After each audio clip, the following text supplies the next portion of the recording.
The candlelight flickers just slightly on the uneven plaster wall.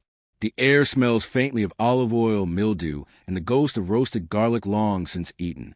You're lying on a wooden cot with one too-short blanket draped over your legs, somewhere in a cramped 16th century Italian townhouse, and the stone floor is as cold as an excommunicated monk's last confession. Outside, the bells have stopped ringing. The city has exhaled. You can hear a distant horse clopping across wet cobblestones and the soft scrape of a broom down the alley below. It's night now, the kind of quiet that settles after soup has been served and complaints have been muttered through full mouths. You shift slightly. The blanket doesn't follow. Let me warn you now. You probably won't make it through this day. Not because it's especially tragic or heroic, but because the story unfolds so slowly, so gently, that your eyelids might get bored before we even hit noon. Before we begin, if you enjoy drifting into strange corners of forgotten history with a cup of something warm and a faint smell of dust, feel free to like and subscribe. It helps more tired minds like yours find their way here. And if you're still awake enough to lift a thumb, comment your location and local time below. Let's see how far this tiny ghost-summoning yawn can travel. Now, let's ease into tonight's journey. You wake to the sound of someone yawning. It's not a dramatic lion-sized yawn, more of a tired groan from the other side of the room. Your cousin Mateo, maybe, or your neighbor who's always borrowing eggs but never returning bowls. But here in 1574 Florence, a yawn means more than just sleepiness. You sit up slowly, careful not to disturb the bowl of stale crusts on the bedside stool. It's still dark, but you can already feel the heaviness in the air, the kind of morning that drips rather than begins. A pigeon flutters against the tile roof above, then disappears with noise that somehow sounds sarcastic. Today is market day. You'll walk there soon, through the same narrow lanes you always do, past the same washing lines, the same groaning doors, and that one shop with the perfume that smells suspiciously like boiled shoe. But first you yawn, and in the yawning, you remember. Someone saw a spirit last night. Historical fact of the hour? In 16th century Italy, yawning was sometimes believed to open the body to spiritual invasion, not because it looks weird, though it does, but because it was thought to create a temporary gap, like a window between the soul and the world, and ghosts, being notoriously drafty, might slip in. You pull on your tunic slowly, your movement sticky and reluctant. Your fingers brush the wooden charm your grandmother gave you, a carved owl with one eye bigger than the other, supposed to protect against uninvited entities. Or wine hangovers. She wasn't specific. Downstairs, Mateo is already awake. He's chewing on something leathery that used to be bread and reading from a folded piece of paper like it contains the secrets of the universe. It does not. I think Nana got possessed again, he says, as casually as someone announcing the soup is thin. You nod. Nana claims possession at least twice a week, usually after yawning too close to the cat or forgetting where she put the basil. Still, some people believe a yawn too close to a mirror could invite a dead soul to follow you home, especially if the yawn was particularly dramatic. No one knows exactly why the superstition started, though historians still debate whether it originated with plague-era panic, religious rituals, or just one sleep-deprived monk who didn't like being startled. The sun is inching its way up now. You hear the shutters creak, open down the street. Someone's lighting a fire, and as Mateo yawns again, you subtly take a step back, just in case. The streets of Florence are damp this morning, slick with last night's rain, and the spilled remains of a cart full of cabbages someone swore they didn't knock over. You walk slowly, the soles of your shoes slapping softly against stone. Every surface is either uneven or judging you. Laundry swings overhead like flags from a half-hearted parade. From a high window, a woman shouts at pigeons like they're longtime rivals who owe her money. You pass the apothecary's shop. It smells like thyme, vinegar, and crushed expectations. Bottles line the window, some glowing faintly. Others filled with things that might once have been frogs. A small wooden sign hangs crookedly by the door. Cures, wards, digestive fortunes. You pause for a moment. You're not sick, but curiosity is a kind of affliction. Inside, the apothecary greets you, without looking up. He's mixing something that looks like soup but smells like regret. Behind him, shelves are stacked with jars labeled in increasingly suspicious handwriting. Vapors of calm, spirits of the left, and curiously, ground none. "You're here about the yawn ghosts," he mutters. You freeze. "I what?" He waves a hand dismissively. "Everyone's here about them this week. Lady D'Angelo swears her husband's soul came back and made the cat vomit on her shoes. Said she yawned while combing her hair." You nod slowly, pretending to understand. He leans in. "I have a solution." Of course he does. He pulls a pouch from a drawer. Inside is a blend of dried rose petals, wormwood, and something that crunches when you touch it. Burn this near your bed after you yawn. Or before. Or during. The ghosts get confused. Obscure cultural tidbit? It was once believed that burning certain herbs while yawning could confuse or trap wandering spirits, especially if you whisper your name backward at the same time. Most people didn't know how to pronounce their name backward, so they made noises instead. It was a different time.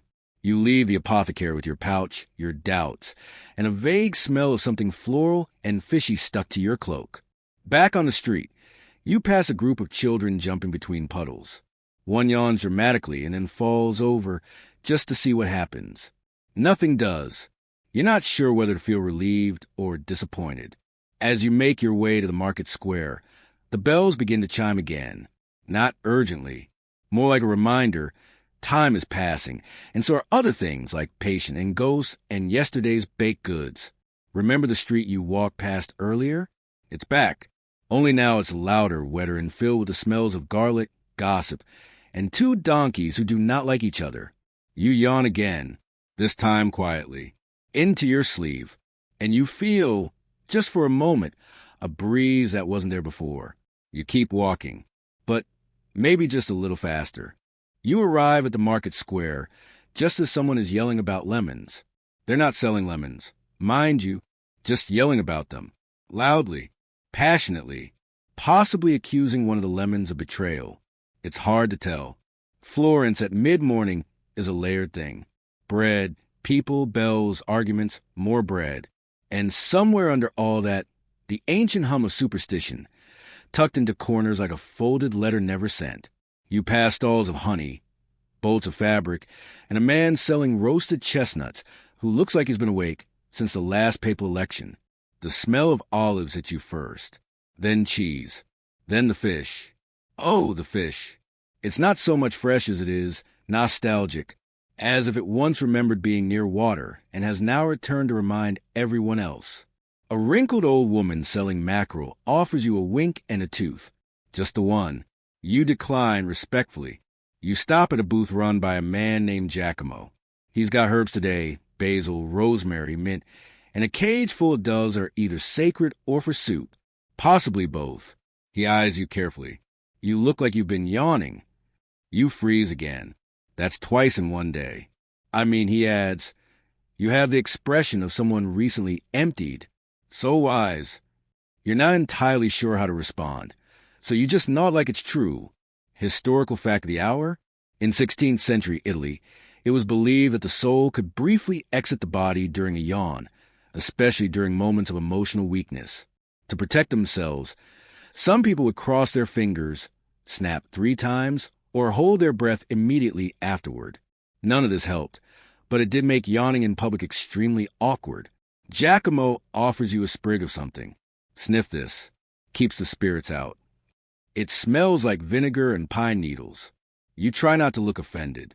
He tells you about a midwife 2 streets over who claimed her patient was visited by a yawning ghost in the middle of labor. The spirit said nothing, just stood in the doorway, yawning back. Unnerving, Giacomo says, nodding solemnly. Like when someone copies your yawn, but doesn't blink.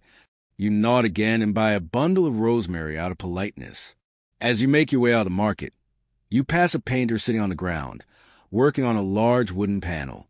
It shows a nobleman yawning while a pale, transparent figure crawls out of his mouth like a sleepy snake. Charming. You pause. Is that based on? The painter looks up. A dream or indigestion. Hard to say. They overlap. Scholars today still debate whether these yawning superstition images were symbolic of sin, sleep, or just bad hygiene. The records aren't clear, and most of the people who could clarify were probably yawning at the time.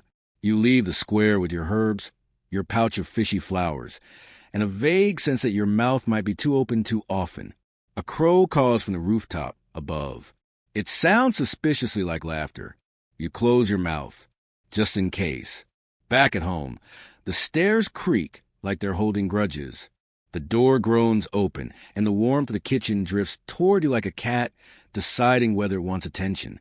Inside, Nana is asleep by the fire, her hair wrapped in a scarf that hasn't seen the sun since the Council of Trent. A faint line of drool snakes down her chin. A single yawn escapes her, drifting upward like steam.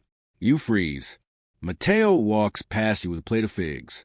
She's been like that since second breakfast. You nod, not sure what to do. You briefly consider the apothecary's pouch. Should you burn it now? Sprinkle it on her forehead? Offer it to the yawn like a treaty? Instead, you sit down at the table and break off a piece of bread. It's tough, possibly older than you. The fire crackles. The figs are sweet. Nana snores like a haunted bellows. You look at the herbs you bought. The rosemary still smells like suspicious hope. Weird cultural tidbit. Some Italians in the 1500s believed that placing rosemary beneath your pillow could repel ghosts and uninvited dreams, particularly those brought in by yawns. The plant was also said to improve memory, which, ironically, most people forgot. You try it. You tuck a sprig beneath the edge of your cushion, just in case your next nap becomes spiritually complicated. Mateo yawns. Loudly. You flinch. You all right, he asks. Fine. You lie? He shrugs and tosses a fig pit into the fire. It hisses like an offended toad. You get up and check the windows. Closed. You check the hearth. Still hearth ing. You glance at Nana. Still possibly possessed, but harmlessly so. You breathe out. Then you yawn. A long, slow, satisfying yawn. It takes its time. It doesn't ask permission. And somewhere in that long stretch of breath and ache, you feel watched.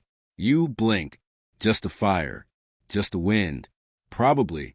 You take the apothecary's pouch and toss a pinch into the flame. It flares blue for a second, then settles. Smells like fish and flowers and bad decisions. Mateo coughs. That was dramatic. Just being thorough, you say. Outside, the bells toll again. Inside, the yawns keep coming. The afternoon light drips slowly through the window, settling in lazy puddles on the stone floor like a cat that's had too much bread. The house has gone quiet again, except for Nana, who mutters in her sleep about someone named Giuseppe and what he did with a good spoon in 1539. You sit at the table, staring at the last figure. It stares back. You're not ready to eat it. It knows too much. Across from you, Mateo is sketching in the margins of an old prayer book. Not saints or symbols, just faces. Dozens of yawning faces. Open mouths. Sleepy eyes, occasional hints of ghostly wisps escaping like forgotten whispers. Practicing, he mumbles, in case I get possessed mid-doodle. You nod, pretending that makes sense. At this point in the day, most things do.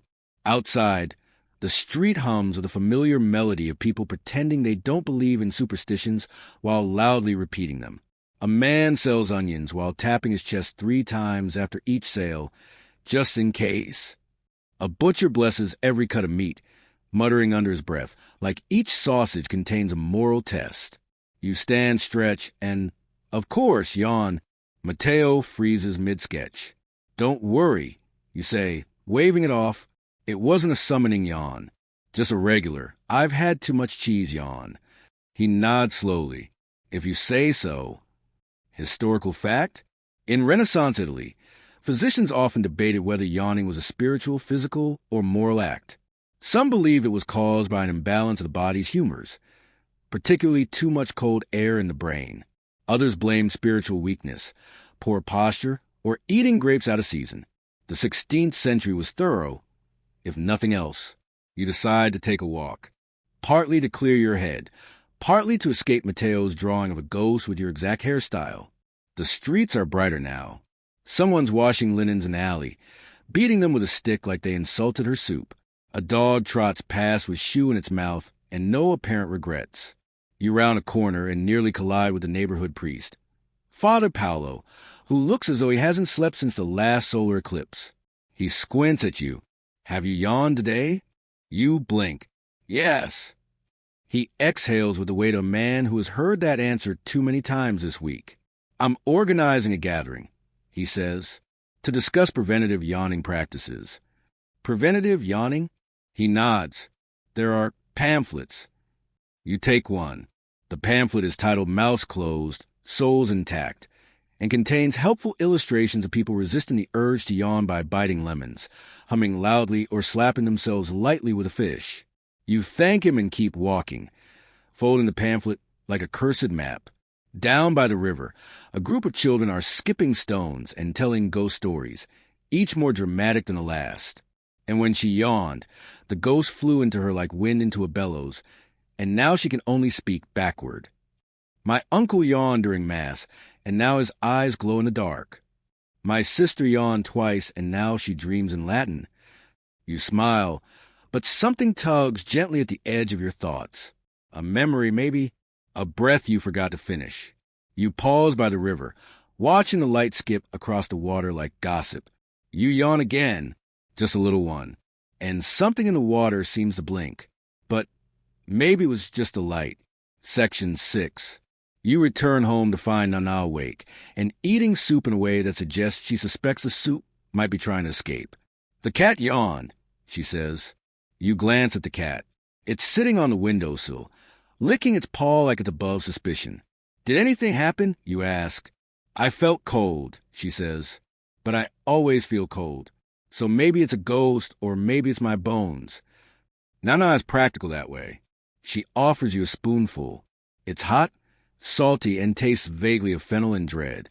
Where's Matteo? You ask. He went to sketch the alleyway where that merchant saw the shadowy figure. Ah, of course. You sip more soup. It gets better, or your standards get lower. On the hearth, a pot bubbles with something that smells like rosemary and anxiety. You reach for the apothecary's pouch again, considering whether burning more might help, or at least make the house smell slightly less like ghost broth. Weird cultural tidbit. In parts of 16th century Italy, it was common to hang small sachets of garlic and rosemary over doorways to prevent soul leakage caused by sudden yawns, especially during childbirth or funerals. There were even reported cases of people tying ribbons around their jaws to keep their mouths from opening during sleep, just in case a ghost wandered by.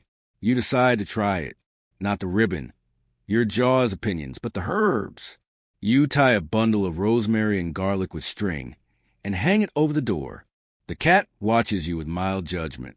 You light the fire, tuck yourself onto the low bench by the window, and read the pamphlet again. It's still ridiculous, but it's your ridiculous.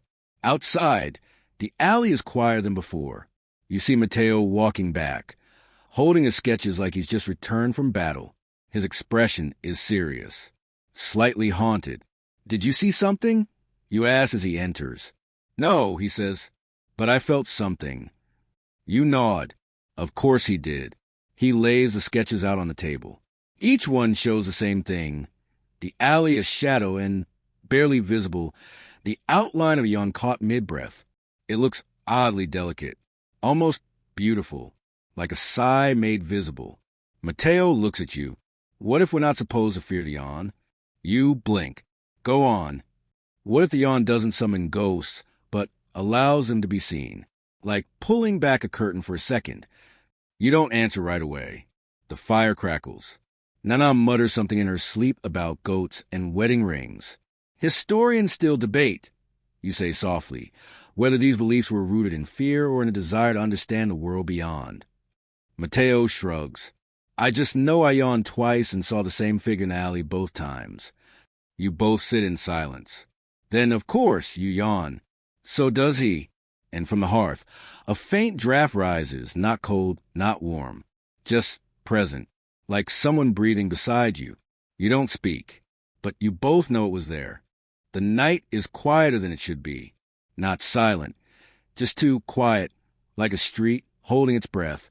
Even the bells seem hesitant, ringing out the hour in a tone that feels more like a suggestion than a command. You lie in bed again, this time with your eyes wide open. The rosemary sachet swings slightly above the doorframe, caught in a breeze you didn't feel. The apothecary's pouch is now tucked under your pillow, still smelling faintly like someone dropped a salad into a fishmonger's apron. You shift on the mattress. The straw rustles like dry gossip. Mateo is asleep in the other room, you think, or he's pretending to be. Sometimes it's hard to tell with him. You close your eyes, and there it is again, the yawn. Not yours, this time. It comes from somewhere between a breath and a whisper, echoing faintly in your ears but not quite real. It's the kind of sound you don't remember hearing, only remembering that you heard it. You sit up slowly. The candle on the table is burned down into a stub, casting long, flickering shadows that seem almost too lively for how tired you feel. You walk to the window. Outside, the city looks asleep, but you notice something odd. One figure, alone, standing in the middle of the street, not moving, not waving, just standing, as if waiting for you to notice. You blink. They're gone. Historical fact of the hour? In Florence during the late 1500s, nighttime spiritual visitations were so commonly reported that several districts appointed soul watchers, people who patrolled alleys and corners, not to catch criminals, but to note unexplained phenomena like ghostly figures or repeated dreams that spread through a neighborhood. No one's paid to do that now. And even if they were, you're pretty sure this one wouldn't have shown up on a schedule. You press your fingers to your temples.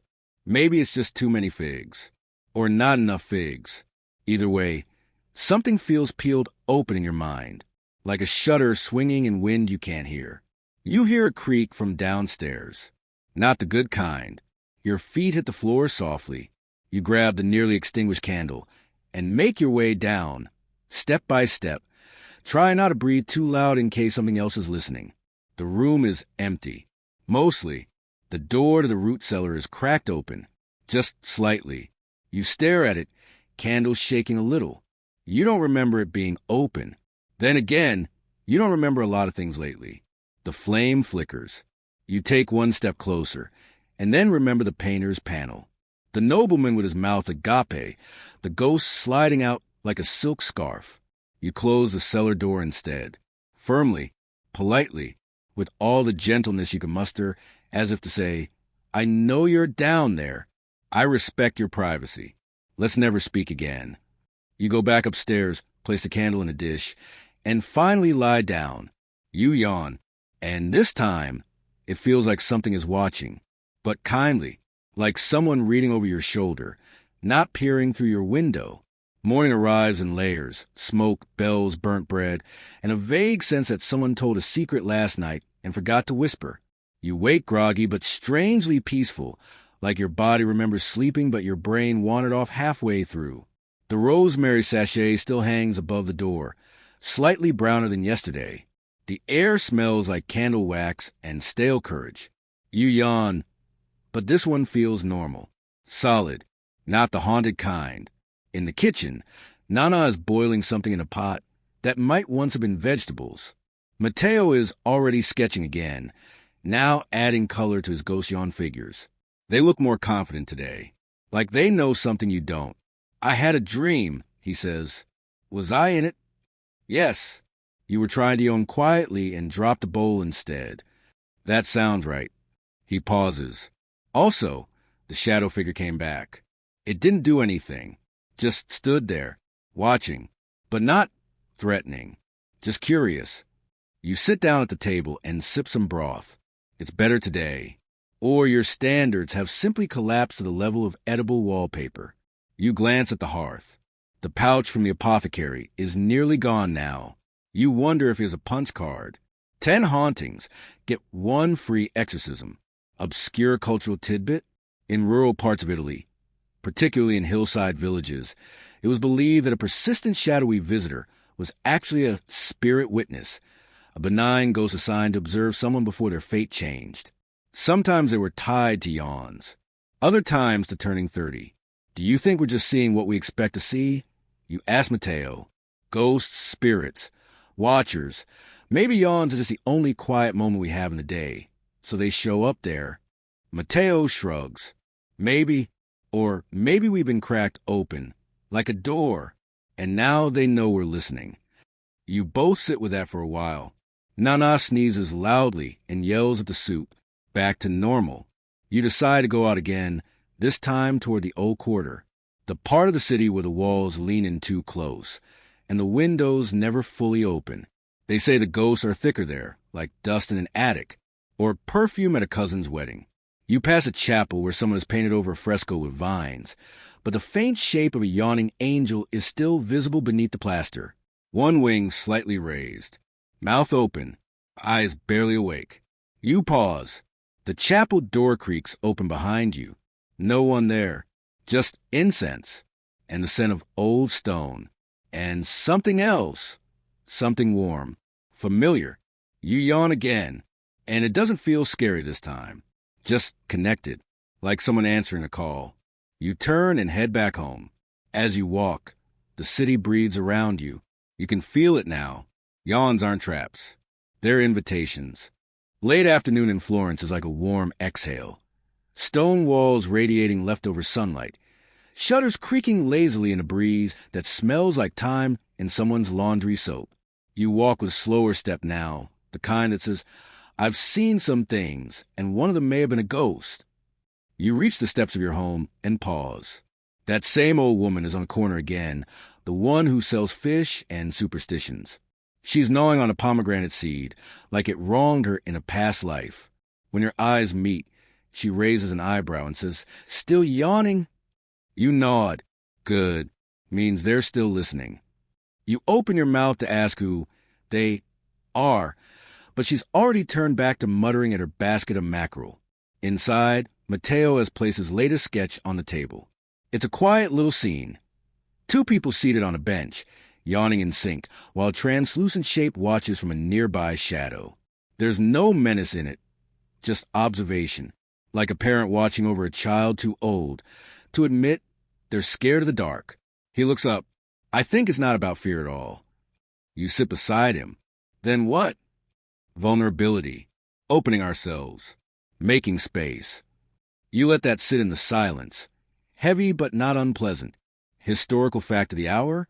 During the late Renaissance, some physicians and theologians began to reconsider the yawn, not as a danger, but as a moment of openness and clarity, even divine connection.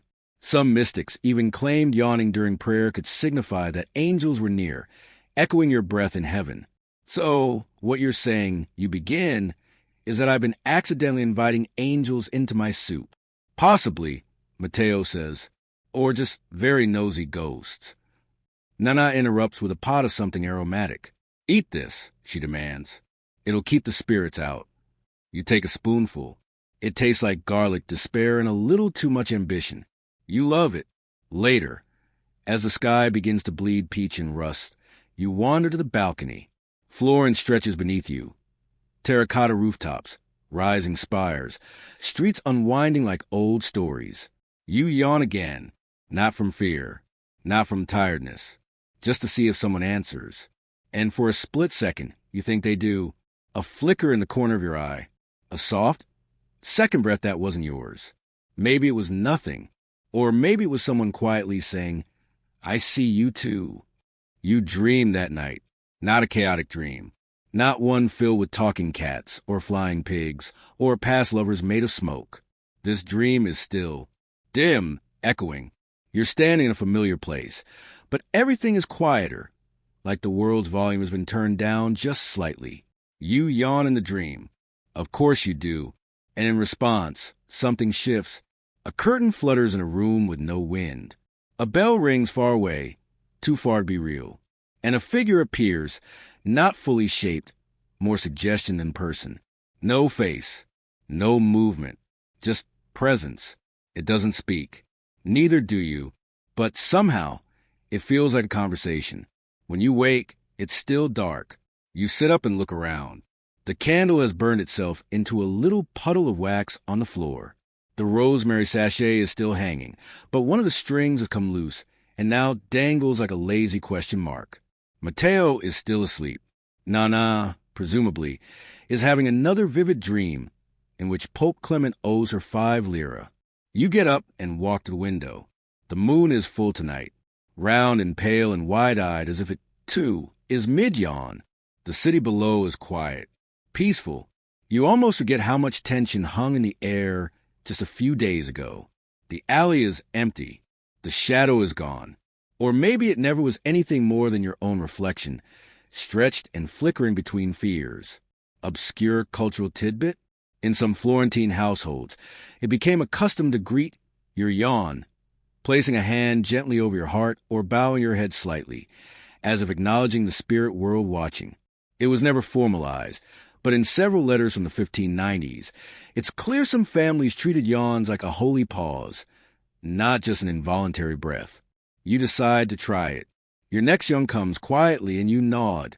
It feels right. The floor creaks behind you. Not ominously, just domestic. It's Matteo rubbing his eyes. Couldn't sleep. You sit beside him on the bench near the window. You ever think maybe we need them? He asks. The ghosts? No. The yawns. The interruptions. The little gaps in the world. You nod. So we don't forget we're not the only thing alive. He smiles sleepily. And then, you guessed it, you both yawn. Somewhere in the city, a bell tolls one final time for the night. You lean back against the wall, warm from the fire, eyes half closed. The house settles. The ghosts, if there were ever any, seem content now. And for the first time in a while, you feel completely still. Morning arrives like a sleepy child, slow, blinking, reluctant to commit. The light filters through the thin curtain like old parchment held to the sun. You stretch before sitting up. The room feels the same, and yet not. You don't hear Matteo. You assume he's out early, possibly sketching that alley again or bargaining with the apothecary over something labeled ghost salt. Either way, it's quiet. A good quiet. The kind that lets you hear your own thoughts and decide not to listen to them yet.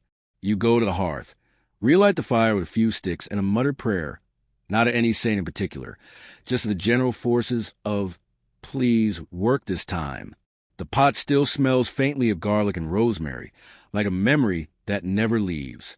You yawn, covering your mouth with the back of your hand. Not afraid now, just thoughtful. Historical fact of the hour? By the late 1500s, some Italian doctors began to associate yawning with mental clarity, believing it released bad air trapped in the brain. So like opening a window in a room that's seen too many arguments. One physician even claimed that monks yawned more often because they were closer to the mysteries. You pour yourself some lukewarm broth and stare out the window. Down below, the fish lady is setting up her stall again, this time with lemons. Maybe for the fish, maybe for curses. It's never clear with her. You take the bundle of drawings Matteo left on the table and flip through them. One by one, the yawns evolve. At first, they're just faces, then shapes, then windows. Some drawn mid-yawn, others just after, as if something has passed through. Something gentle, something inevitable. Nana shuffles into the room, like a tapestry come to life. You look different, she says. I slept, you reply. Miracle, she mutters, then proceeds to yawn into her soup.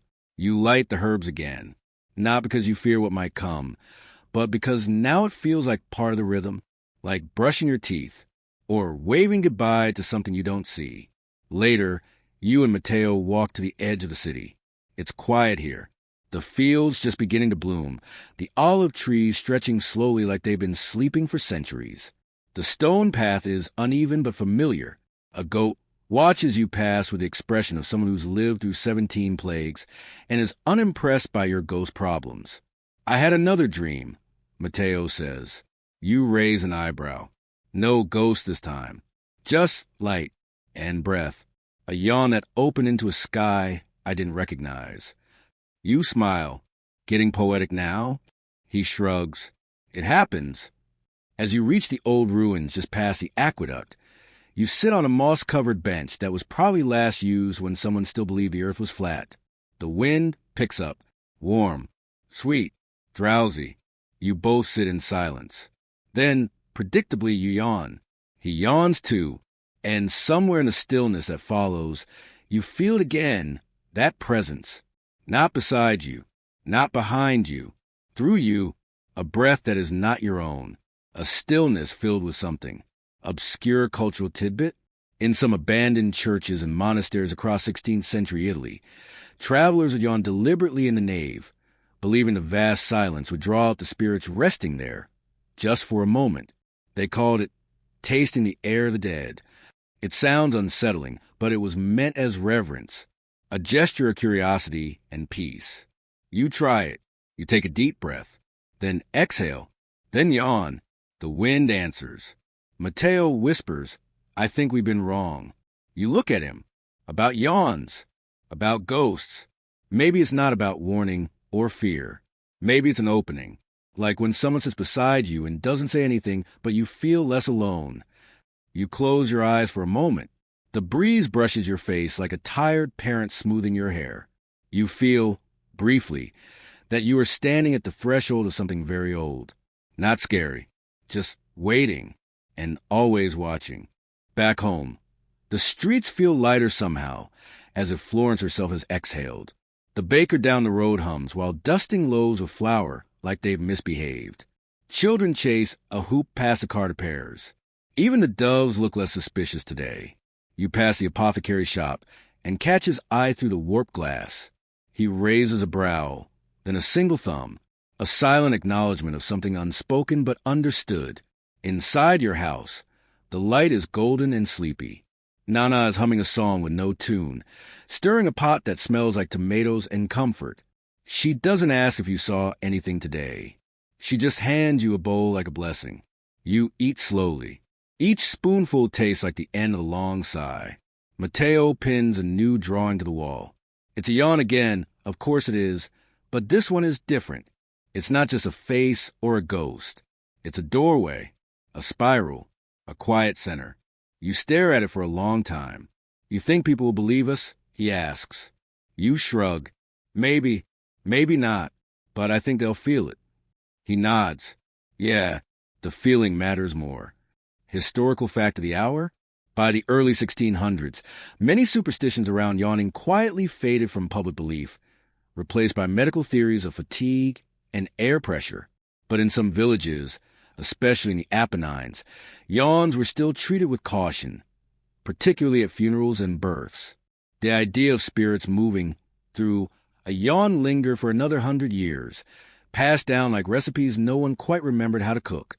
Matteo stretches on the bench, eyes half-lidded. You sit beside him, listening to the rhythm of the house. The fire, the distant street sounds. Nana swearing at her spoon. Then you yawn. A soft one. A good one. And the air around you feels full. Not crowded, not spooky. Just filled. Like someone's been waiting all day for you to notice. You say nothing. Because you're beginning to understand. Words aren't always a point. The next morning, you wake before the bells. The sky outside is velvet blue. The stars just beginning to give up for the day. It's early, too early. The kind of hour where dreams still linger, pretending they belong here.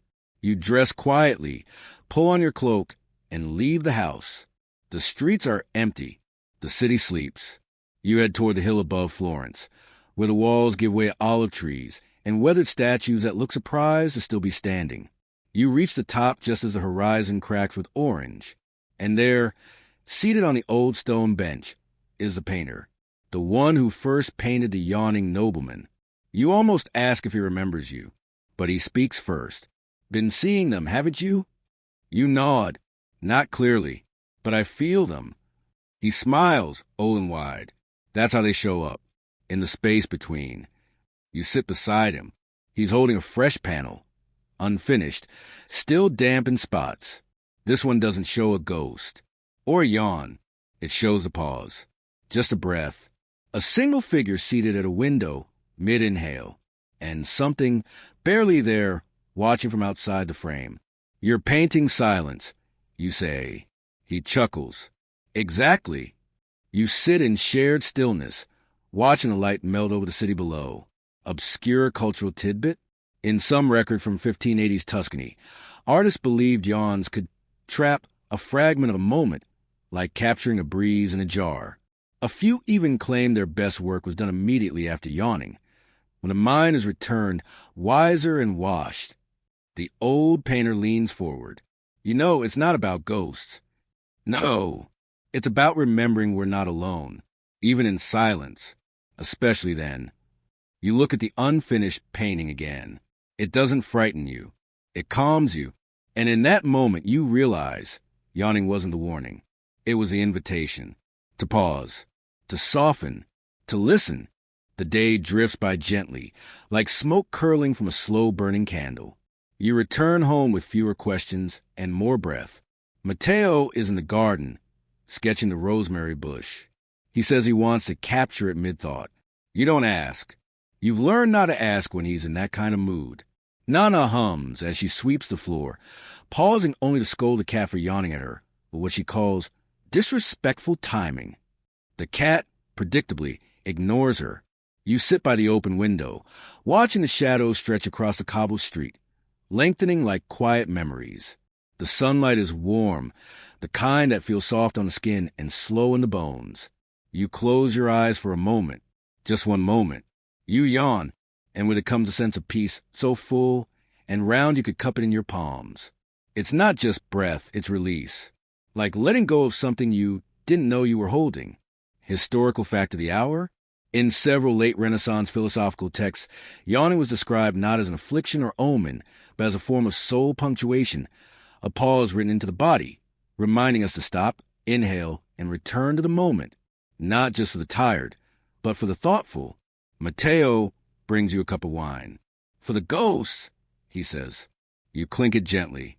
For the yawns. Outside, the bells begin again, but they sound softer now, less urgent, like someone remembering an old song. You smile to yourself, because now you understand.